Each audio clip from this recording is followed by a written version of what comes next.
Welcome back to Sky Sports News. It is deadline day. Let's have a look at some of the busiest clubs of the month now and assess the business that they have done with Paul Merson. Right, we're going to try to determine whether these clubs, Paul, have had a hit or miss transfer window. Right. I can see you smiling. You enjoy this. What we're going to start with then, Everton. First up, we've got a new boss for them, first and foremost, and then the potential signing of Van der Beek. We've got Nathan Patterson and Vitaly Mykolenko in. What do you think? I'll go hit with Frank and Donny Van der Beek. I mean, Nathan Patterson is for the future maybe, and the other lad had a bit of a nightmare at Norwich away, so I think the jury's out on him at the moment. But I'll go with Donny Van der Beek and Frank Lampard and Patterson. It's a hit. Surely this is the biggest hit for them. I would say so, definitely. You know, Frank, when he was at Chelsea manager, he had a go. He went and tried to win football matches.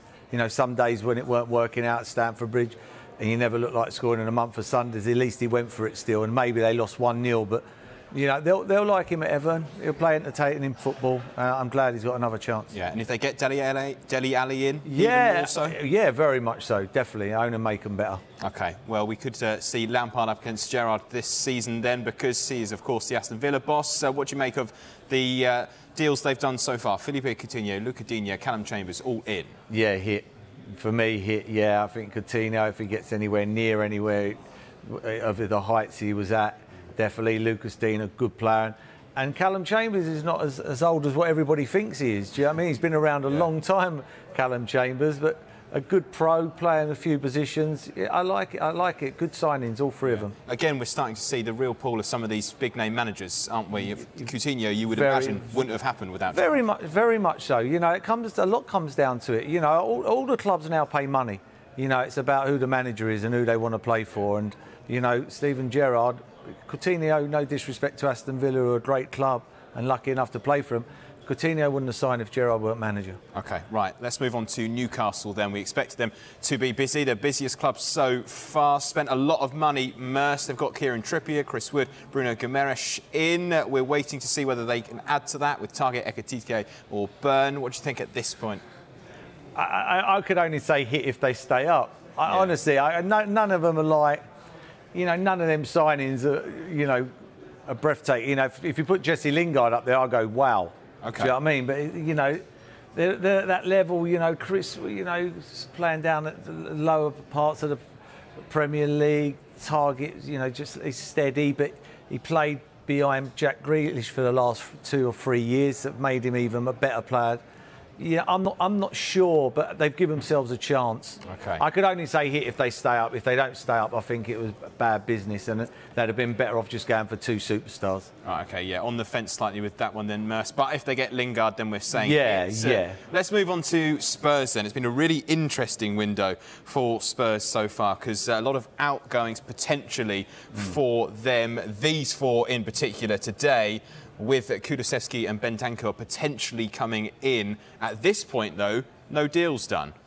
No, there isn't at the moment, and that's quite worrying for Tottenham, if I'm being honest. I think they might want to get rid of a couple of people just to get them off the wage bill and just to do that, but they need a few players in. I was at Stamford Bridge the other weekend against Tottenham, and Tottenham are a million miles away, and they need to bring players in, otherwise I can see this season just fizzling out. OK. So at this point, are you going... Oh, I could double miss. Double miss, OK. What about those 2 players, if they do manage to get them in? Is that the type of players that's going to excite... Yeah, I mean, again, yeah. I mean, if you're playing for Conte's going to go for the players that he wants who are going to play his way. And, you know, he'll know them players. He'll definitely know the top one. And, yeah, I think they'll be good for Tottenham. They'll be good for Tottenham. OK. But they've got to get them over the line. I'm sure Daniel Levy is nitpicking at the moment. Absolutely. Let's move on then to Arsenal, Merce. And just one name on the screen here. It is, of course, Pierre-Emerick Aubameyang with his potential outgoing, but no incomings at the moment, Merce. Hit or miss? I think if they can get rid of Aubameyang on loan for the next 6 months, I think that's a hit. That's a lot of wages. It's a lot of wages. I know Darmashire was saying about doing a deal but he'll have to sacrifice. It's going to save Arsenal £3, £4, £5, £6 million, which is a lot of money. They would have expected some incoming. I'm not sure. I thought they'd done good business in the summer. I thought, you know, the summer they've had some hits, you know, Ramsdown, White, people like, and the kids have come through as well at the same time. You know, I know people will be going, oh, they're out all the cups and they're not in the top 4 at the moment, but yeah, it's a young team at the moment. You know, I still think there's exciting times for Arsenal. Okay. Just need to get a forward. Should have got the lad from Fiorentina, but yeah. OK, we wait to see what happens with Aubameyang. Merson, thank you very much for that.